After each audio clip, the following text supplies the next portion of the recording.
DZMM Radyo Patrol Flash Report. Isang patay sa isinasagawang Oplan Tukhang sa Maynila on-site ngayon.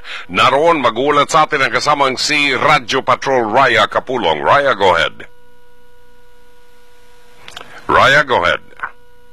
Yes, Brother June, duguan ang isang lalaki matapos umanong manlaban sa mga pulis sa San Jose Street, Barangay 107 sa Tondo, Maynila.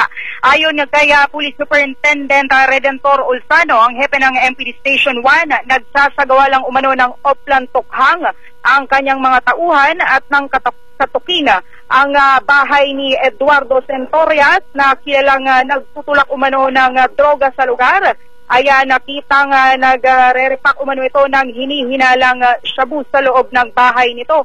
At dito na nga nagkaroon ng putukan at nanlaban umano si Centorias. Ang tabayanan follow-up report. Ito Radyo Patrol, Raya Kapulong, ABS-CBN News, DZMM.